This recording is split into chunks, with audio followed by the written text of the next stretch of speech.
August, 480 BCE. Everyone knows 300 Spartans died at Thermopylae. But what if I told you there were actually 7,000 Greeks at that pass?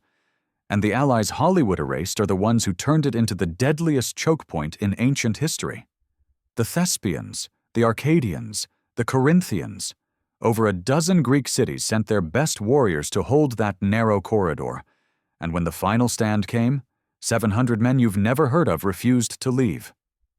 This is the story 300 didn't tell you. This is what really happened at Thermopylae. You've seen the movie. Shirtless warriors with impossible abs, slow-motion spear thrusts, a wall of Persian bodies stretching to the horizon. And that number, 300, burned into your memory like it's sacred truth. 300 Spartans against 1,000,000 Persians. The ultimate underdog story, the greatest last stand in human history. Except, it didn't happen that way. Not even close. See, there's this ancient Greek historian named Herodotus. You might have heard of him. He's literally called the father of history. He was born just 4 years after the Battle of Thermopylae. He interviewed survivors. He walked the battlefield. He documented everything. And his account? It tells a completely different story. A story that's actually more incredible than the myth. But here's the thing. Hollywood didn't want you to know about it. Because the real story isn't about Spartan exceptionalism. It's about something far more powerful. Something that threatens the very narrative we've been sold for decades. So let me ask you a question. What if the 300 Spartans weren't the heroes of Thermopylae? What if they were just part of the team? Stay with me. Because what I'm about to reveal will change everything you thought you knew about this battle. The real numbers drop. Let's start with the lie. 300 versus 1,000,000. That's the tagline, right?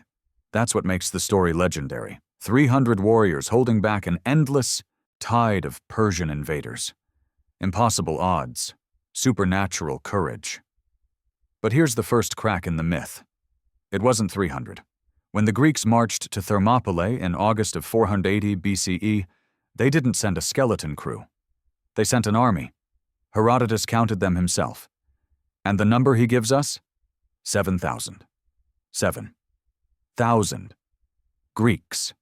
From over a dozen different city-states. Now don't get me wrong, 7,000 against the Persian Empire is still insane. We're talking about the largest military force the ancient world had ever seen. Xerxes, the Persian king of kings, had assembled warriors from 46 different nations, infantry, cavalry, archers, immortals, naval forces stretching across the Aegean.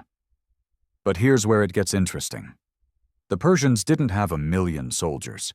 Modern historians, using logistics, supply chain analysis, and archaeological evidence, now estimate Xerxes' invasion force at somewhere between 70,000 and 300,000 men.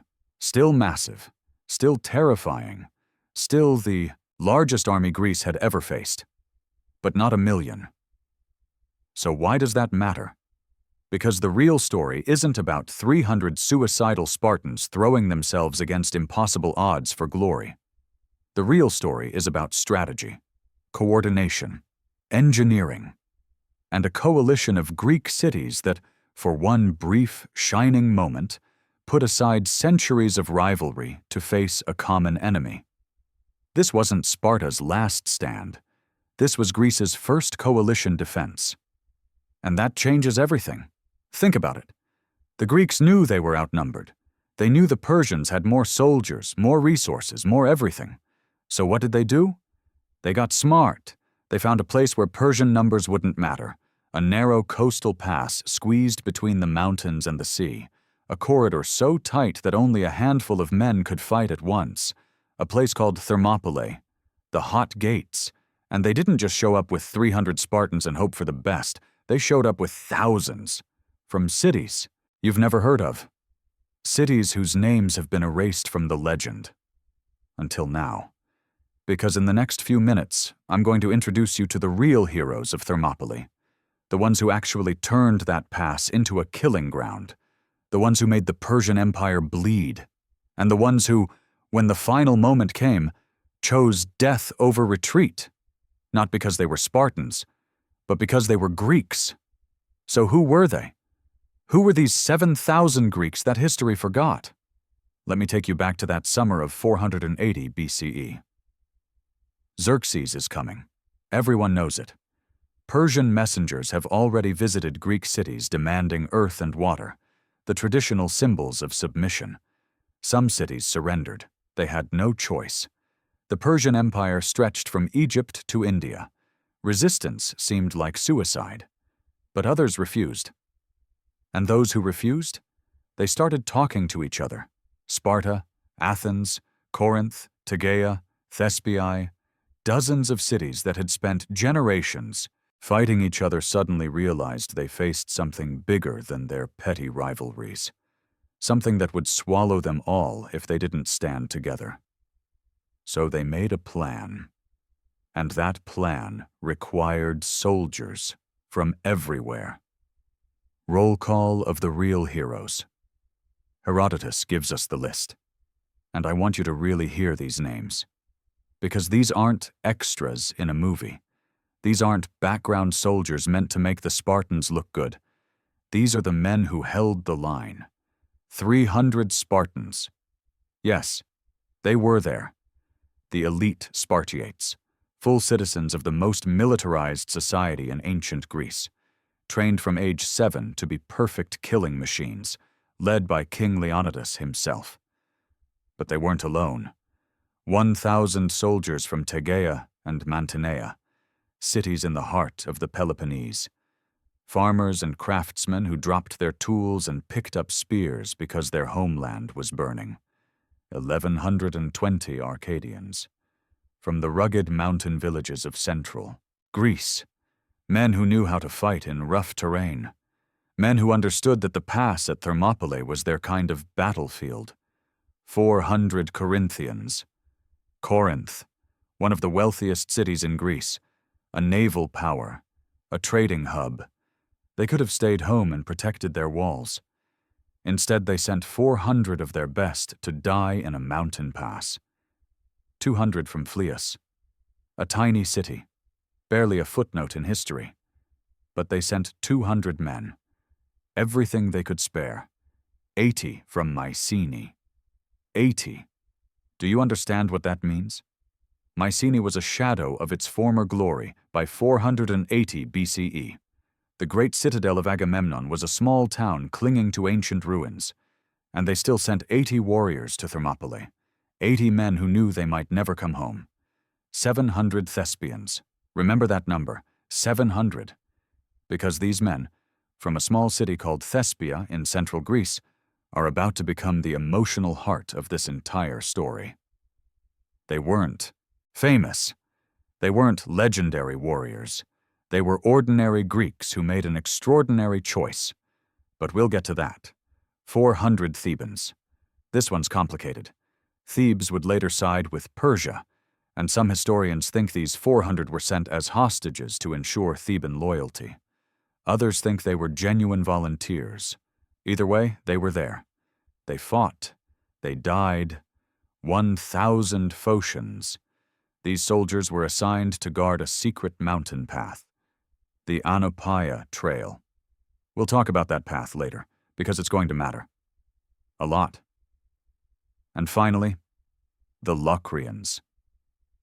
Herodotus doesn't give us an exact number for the Locrians. You know what he says instead? All they had. The Locrians sent all they had. Let that sink in for a moment. A small Greek tribe, facing the largest invasion in history, looked at their warriors and said, "Everyone goes. No reserves. No one staying behind to defend the walls. Everything they had, thrown into the pass at Thermopylae. That's not strategy. That's desperation. That's courage so raw it almost hurts to think about." Why this matters now, I know what you're thinking. Okay, so there were more Greeks than the movie showed. So what? The Spartans were still the real warriors, right? The others were just support? No. And this is where the story gets really interesting. See, The Greeks at Thermopylae weren't fighting as one continuous force. They developed a rotation system. Think about it like a modern relay race, except instead of passing a baton, you're passing a shield wall. Here's how it worked. The pass at Thermopylae was so narrow that only a few dozen men could fight at any given moment. Maybe 10 to 20 warriors standing shoulder to shoulder, shields locked, spears thrusting forward. Behind them, more men ready to step in. But here's the thing about ancient combat. It's exhausting. You're wearing bronze armor. You're carrying a heavy wooden shield. You're stabbing and pushing and blocking for your life. After an hour of that, you're dead on your feet, even if you haven't taken a wound. So the Greeks rotated. Fresh hoplites would cycle into the killing zone while exhausted warriors fell back to rest. The Spartans would fight for a few hours. Then the Tygians would take over. Then the Corinthians. Then the Arcadians. And the Persians. The Persians faced the same narrow pass, the same wall of shields, the same bristling spears. But they kept seeing fresh enemies, rested enemies, enemies who hadn't been fighting all day. Every wave of Persian soldiers crashed against Greeks who were ready for them. The pass didn't become a meat grinder because 300 Spartans were superhuman. It became a meat grinder because thousands of Greeks, from a dozen different cities, worked together like a machine. Imagine being a Persian soldier. You've marched for months from the heart of the empire. You've crossed the Hellespont on a bridge of boats. You've watched Xerxes' endless army stretch from horizon to horizon. And now you're in this narrow corridor. Mountains on your left, sea on your right, and in front of you? Greeks, always more Greeks.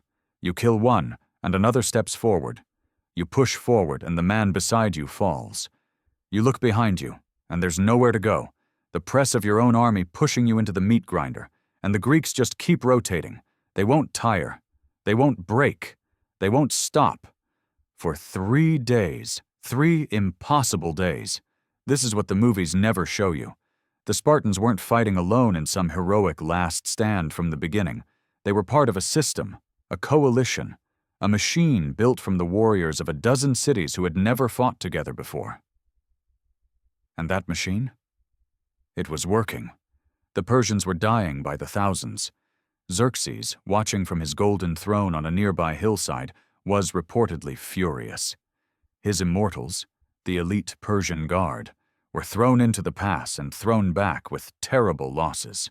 The eye of what Greeks were winning, not through individual heroism, not through supernatural courage, through teamwork, through planning, through the simple, brutal math of fresh men fighting tired men in a space too narrow for numbers to matter. But here's the thing about perfect plans. They never survive contact with reality. And Thermopylae was about to have a very real problem. A problem that would turn this story from a victory into a tragedy. A problem named Ephialtes. But before we get to the betrayal, we need to talk about something else. Something that made Thermopylae work in the first place. Because the Greeks didn't just pick this pass at random, they engineered it. Let's talk about geography.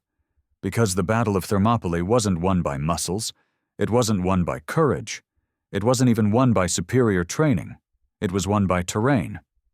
And the Greeks knew it. Terrain as a weapon Thermopylae. The name itself tells you everything you need to know. In ancient Greek, it means hot gates. Hot, because of the natural hot springs that bubbled up from the earth in this region.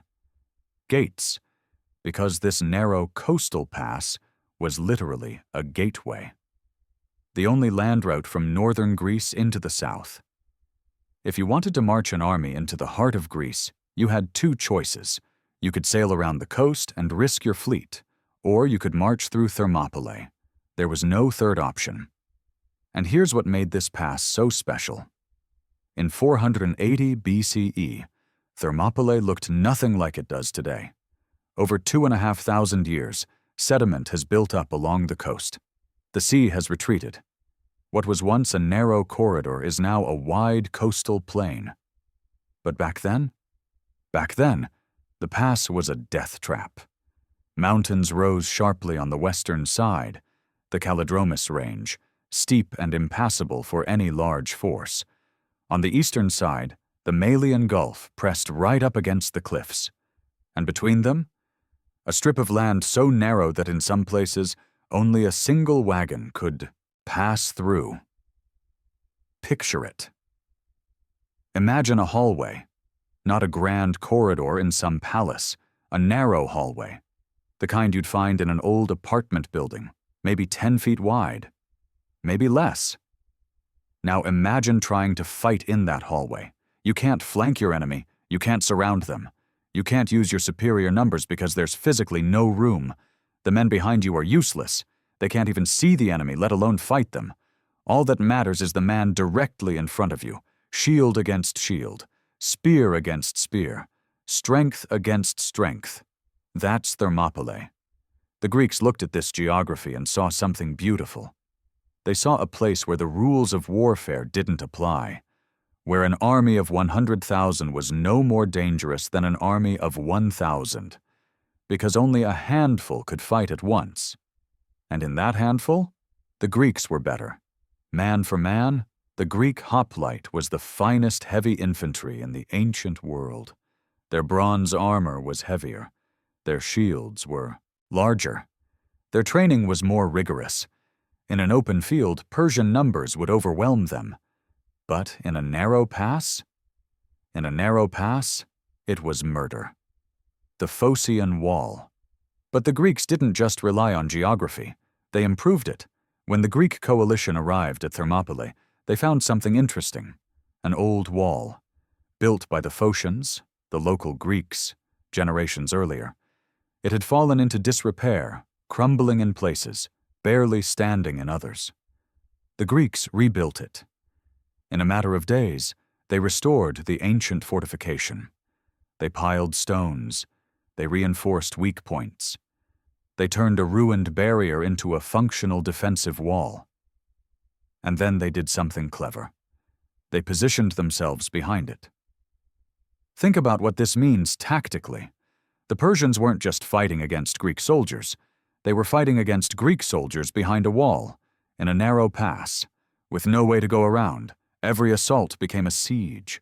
The Persians would charge forward, and the Greeks would meet them at the wall. Persian bodies would pile up at the base. The few who managed to climb over found themselves isolated, surrounded, cut down before reinforcements could follow. The wall turned the pass into a controlled funnel. Xerxes could send 10,000 men forward, and only a dozen would actually reach the Greeks at any given moment. The rest would be stuck behind, waiting, watching their comrades die. This is what military strategists call a force multiplier. The Greeks had less men, so they used the terrain to make their men count for more. The wall multiplied their strength. The narrow pass multiplied their strength. The rotation system multiplied their strength. And there's one more piece of the puzzle we haven't talked about yet. One more element that shows just how sophisticated the Greek strategy really was. Because Thermopylae wasn't a solo mission. It was half of a coordinated two-front defense. The two-battle strategy. Here's something the movie 300 completely ignores. While Leonidas and his coalition held the pass at Thermopylae, another Greek force was fighting just a few miles away, at a place called Artemisium. Artemisium was a strait, a narrow stretch of water between the Greek mainland and the island of Euboea. And just like Thermopylae controlled the land route into Greece, Artemisium controlled the sea route. The Greeks had assembled a fleet there, triremes from Athens, Corinth, Aegina, and other naval powers. Over 270 warships, positioned to block the Persian navy from sailing around Thermopylae and landing troops behind the Greek lines. Do you see the strategy now? The Greeks weren't just defending a mountain pass. They were locking both doors, land and sea. If the Persians wanted to get through by land, they had to break Thermopylae. If they wanted to go around by sea, they had to break Artemisium. and as long as both doors held, Greece was safe. This is coordinated strategic thinking at its finest. The kind of planning that requires communication between city-states, trust between former rivals, a unified command structure that didn't really exist in Greece before this moment. The battles at Thermopylae and Artemisium were fought simultaneously. When the Greeks at the pass heard that the fleet was holding, they fought harder. When the sailors at Artemisium heard that the pass was secure, they held their position. For 3 days, this dual defense worked perfectly. The Persians threw wave after wave at the hot gates. Thousands died. The Immortals, Xerxes' legendary elite guard, were sent in and thrown back with massive casualties. The Persian king, watching from his throne on a nearby hill, reportedly leaped to his feet 3 times in horror as he watched his best soldiers fall. Meanwhile, at sea, the Greek fleet engaged the Persian navy in a series of brutal skirmishes. Storms had already damaged the Persian fleet. Now Greek triremes were picking off stragglers, launching hit-and-run attacks, refusing to give battle on Persian terms. The system was working. The impossible was happening. Greece, divided, squabbling, outnumbered, was holding the line against the greatest empire in the world. But systems can be broken, and every fortress has a weakness. Every plan has a flaw. The Greeks knew theirs. They knew about the mountain path that wound behind their position. The Anapaia Trail, a narrow route through the Calidromus Mountains that could allow an enemy force to bypass Thermopylae entirely. They'd posted guards up there, 1,000 Phocians, watching the trail, ready to raise the alarm if the Persians discovered the path. It should have been enough. It wasn't. Because on the night of the 3rd day, someone talked. Someone told Xerxes about the path. And by dawn of the 4th day, everything changed. The Persian immortals were on the mountain, moving fast, moving quiet, heading straight for the rear of the Greek position. The trap was closing. And Leonidas was about to make the decision that would define his legend and erase 1,000 other heroes from history. The night was quiet. Too quiet. On the 3rd evening of the battle, the Greeks at Thermopylae had reason to feel something close to hope. They'd held. Against everything Xerxes had thrown at them, they'd held. The pass was choked with Persian dead. The wall still stood. The rotation system was working. Maybe, just maybe, this could work. But somewhere in the darkness, a man named Ephialtes was walking toward the Persian camp, and he was carrying the secret that would doom them all. The mountain path. Here's what the movies get wrong about the betrayal. They show it as a simple transaction, one greedy traitor, one secret path. Persians pour through, game over. The reality is more complicated, and somehow more tragic. The Greeks knew about the Anapaia path. They'd known about it from the beginning. That's why they'd posted the 1,000 Phocians up, there, to guard the mountain trail and prevent exactly what was about to happen. So what went wrong? Ephialtes, a local Greek, a man who knew these mountains intimately, went to Xerxes with information. He told the Persian king about the path. He offered to guide the immortals through the darkness, and Xerxes, desperate after 3 days of slaughter, took the offer. That night, 10,000 Persian immortals began their march up the mountain. Think about that number. 10,000 elite soldiers, moving through rough mountain terrain in the darkness. This wasn't a small raiding party. This was a full-scale flanking maneuver. The Phocians heard them coming. In the pre-dawn darkness, the sound of thousands of feet crunching through fallen leaves echoed through the forest. The Phocian guards scrambled for their weapons, forming up to face this unexpected threat. But here's the thing. The immortals weren't there to fight the Phocians. They were there to get around them. The Persian commander, Hydarnes, saw the Phocians forming up on a nearby hill. He could have attacked. He could have wiped them out. Instead, he left a screening force to keep them occupied and pushed forward with the main body. The immortals weren't interested in a battle on the mountain. They were interested in what lay on the other side. The rear of Thermopylae, the undefended back door. By the time the Phocians realized what was happening, it was too late. They sent runners down the mountain to warn Leonidas, but the damage was done. The Persians would reach the coastal plain by midday. The trap had sprung, and the Greeks at the pass had a choice to make. The decision. When Leonidas received word that the immortals were on the mountain, he understood immediately. It was over. The pass couldn't be held. By noon, the Persians would pour down from the mountains and attack from behind. The Greeks would be surrounded, crushed between two forces, annihilated.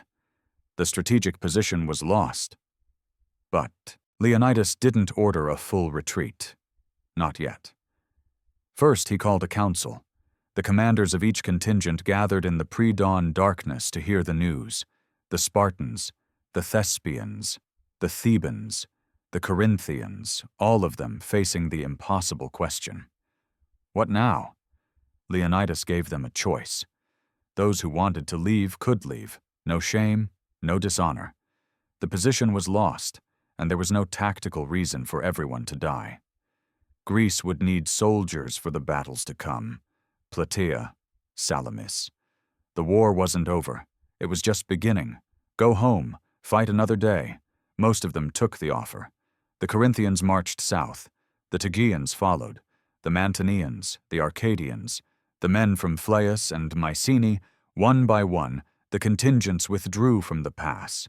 Not in panic, not in rout. In good order, with their weapons and their honor intact. They were needed elsewhere, but some stayed. 300 Spartans. They couldn't leave. Spartan law forbade retreat.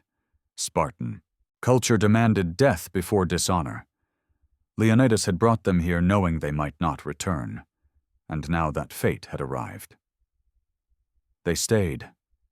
400 Thebans. The sources are unclear about why. Perhaps they were hostages, kept by Leonidas to ensure Theban loyalty. Perhaps they chose to stay. Perhaps they simply couldn't escape in time. They stayed. And then there were the Thespians. 700 men from a small city you've probably never heard of. They weren't bound by Spartan law. They had no cultural prohibition against retreat. Their city needed them. Thespiae was directly in the path of the Persian advance, and every warrior who returned could help defend its walls. Leonidas told them to go. They refused.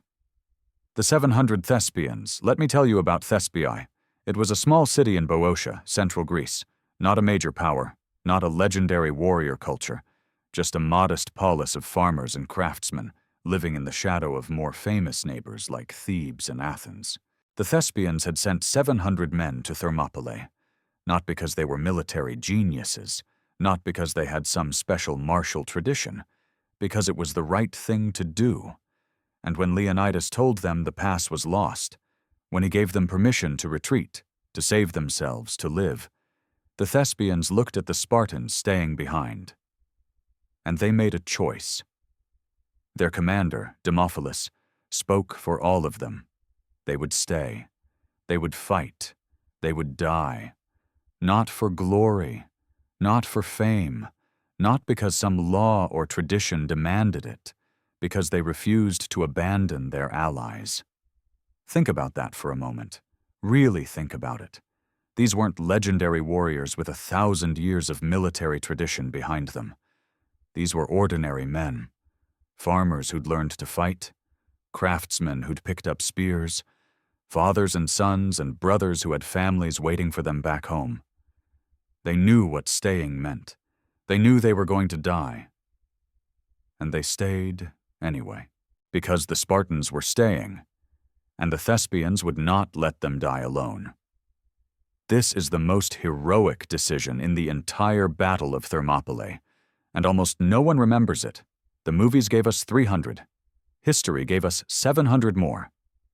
And those 700, from a city that would be destroyed by the Persians just weeks later, chose death over abandoning their friends. When people talk about Thermopylae, they talk about Spartan courage. But the Thespians didn't have Spartan training. They didn't have Spartan tradition. They didn't have Spartan laws forcing them to stay. They just had each other. And that was enough. Why only 300 Spartans? But wait, here's a question you might be asking. If Sparta was this legendary military powerhouse, if the Spartans were the greatest warriors in Greece, why did they only send 300? Why not send 3,000? Or 10,000? Why not bring the full Spartan army to Thermopylae and crush the Persians in the pass? The answer reveals something important about this: battle. Something that changes the entire meaning of Leonidas's mission. When the Greeks decided to make their stand at Thermopylae, it was late summer. And in late summer, Sparta had a problem. The Carneia. The Carneia was a religious festival sacred to Apollo. During the Carneia, Spartans were forbidden from marching to war. It was one of the most important celebrations in the Spartan calendar, and breaking its prohibitions was unthinkable. So when the call came to defend Thermopylae, Sparta couldn't send its full army. Not yet. Instead, they sent an advance force, 300 Spartiates, full Spartan citizens, the elite of the elite, led by King Leonidas himself. Their mission wasn't to win the war single-handedly. Their mission was to buy time, hold the pass, delay the Persians, keep the hot gates closed until the Carneia ended, and the full Spartan army could march north. Leonidas wasn't sent to die. He was sent to hold. The reinforcements were coming. Thousands of Spartans, along with soldiers from other Peloponnesian cities, were preparing to march.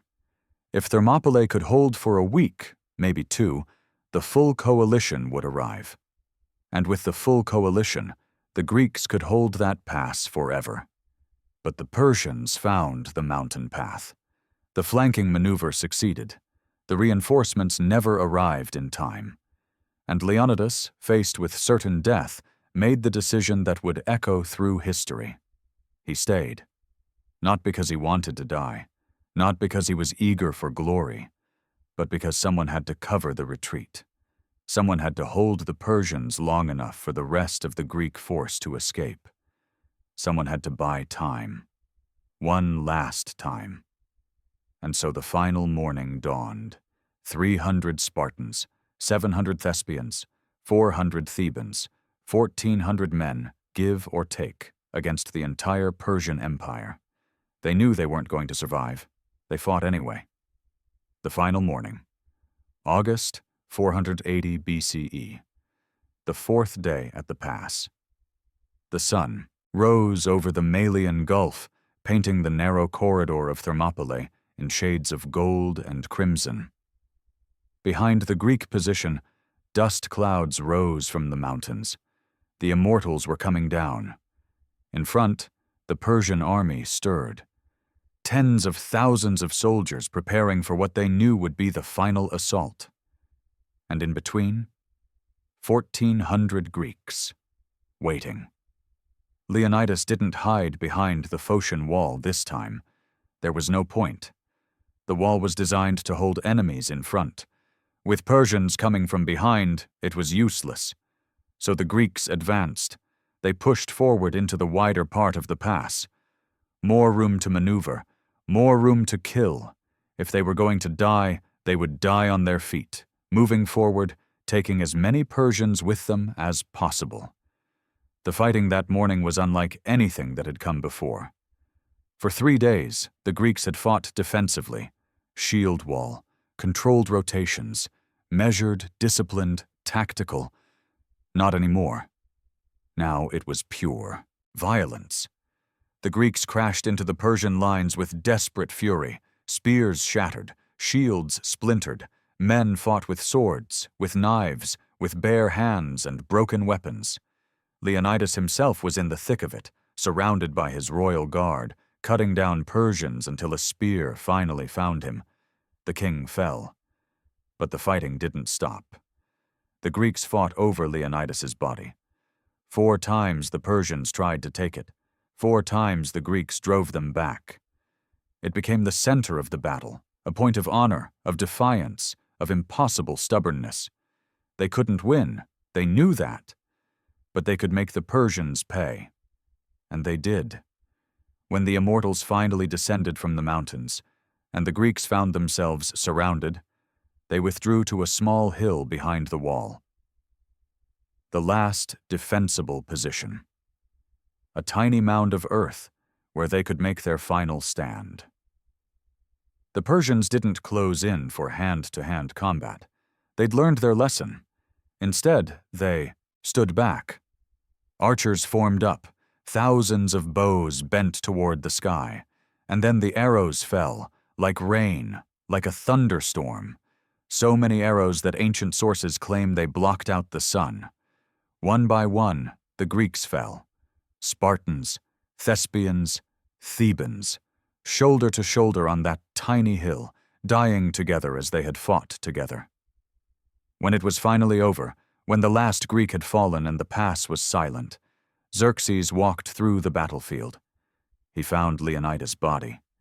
And in a rage, a fury born of 3 days of slaughter, 3 days of humiliation, 3 days of watching his mighty army break against a handful of Greeks, he ordered the head cut off and the body impaled on a stake.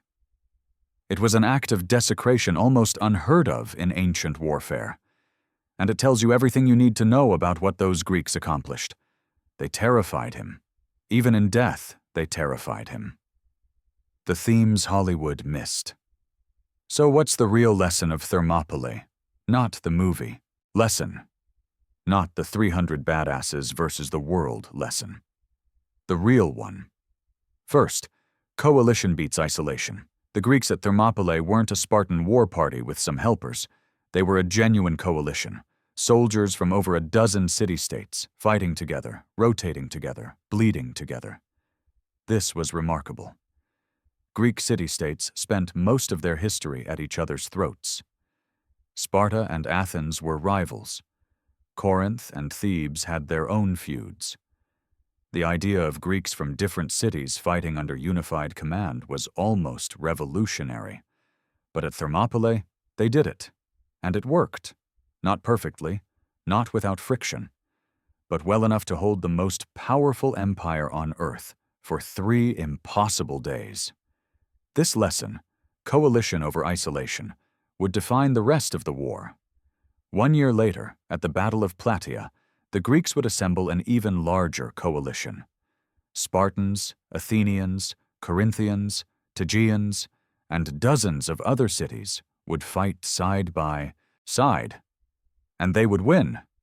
Not because any single city was unstoppable, but because together they were stronger than any of them alone. Thermopylae taught them that. Second, engineering beats raw courage. The Spartans were brave, unbelievably brave. But bravery alone doesn't win battles. The Greeks won those 3 days through planning, through strategy, through the careful selection of terrain and the construction of defensive works, the Phocian Wall, the rotation system, the coordination with the fleet at Artemisium. These weren't acts of courage. They were acts of intelligence. The pass at Thermopylae was a weapon, and the Greeks wielded it with precision. Hollywood loves the idea of warriors so tough they don't need tactics.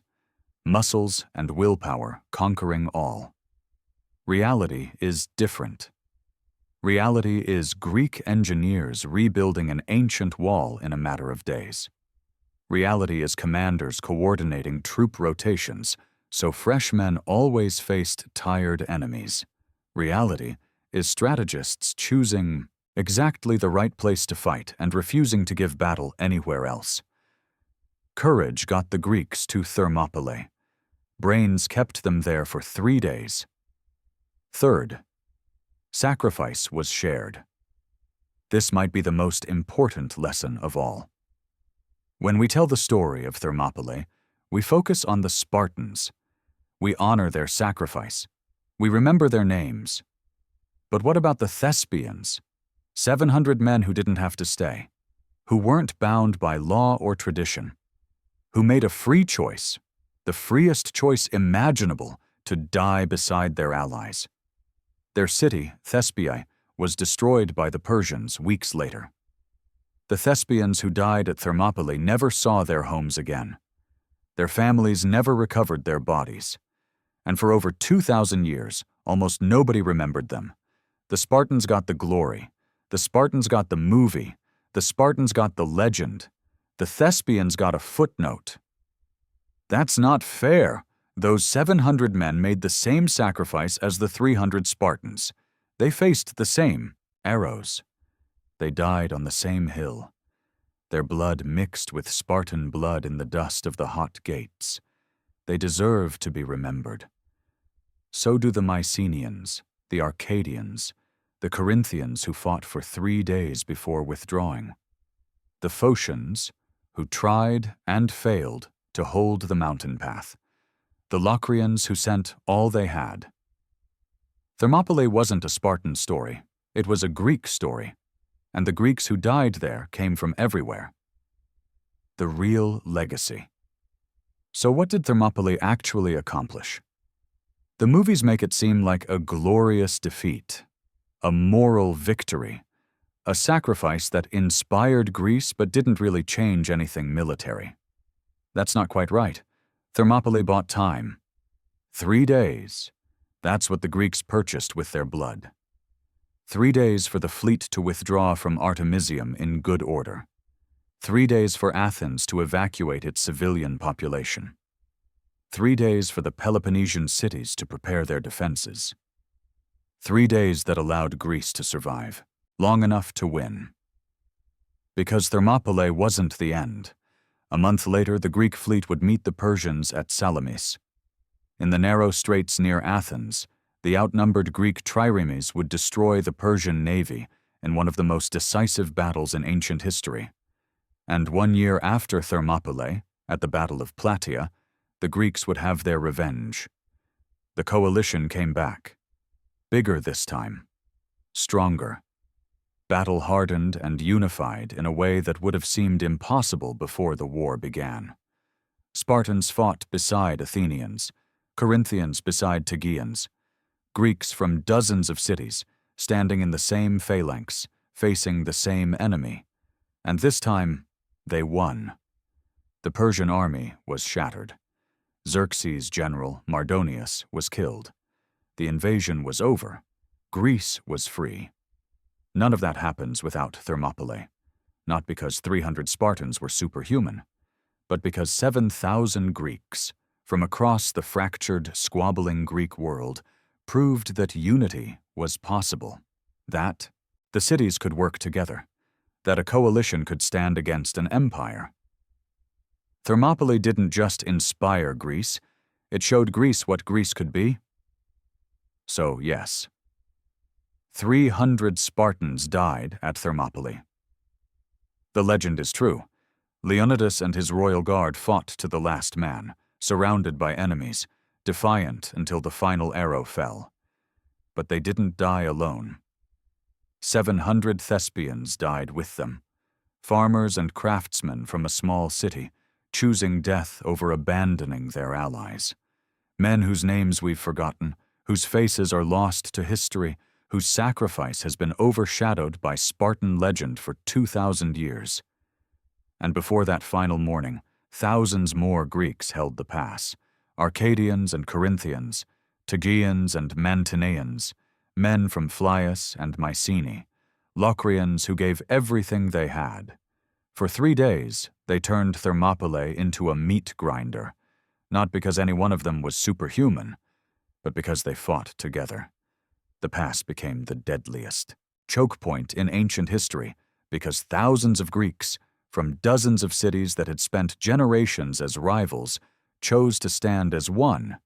That's the real story of Thermopylae. Not 300 against 1,000,000, not Spartan exceptionalism, not a glorious last stand by warriors too tough to need allies. The real story is about what happens when people who have every reason to fight each other decide to fight together instead. The real story is about coalition. about sacrifice that's shared, not hoarded, about ordinary men making extraordinary choices. Hollywood gave us the legend. History gives us something better. The truth. If you want to see how this coalition won the war at Plataea, how the Greeks came back 1 year later and finally broke the Persian Empire, let me know in the comments. And hit subscribe, because there are a lot more stories like this. Stories about forgotten heroes, about battles that shaped the world, about truths that are more incredible than the myths that replaced them. Stories that deserve to be told,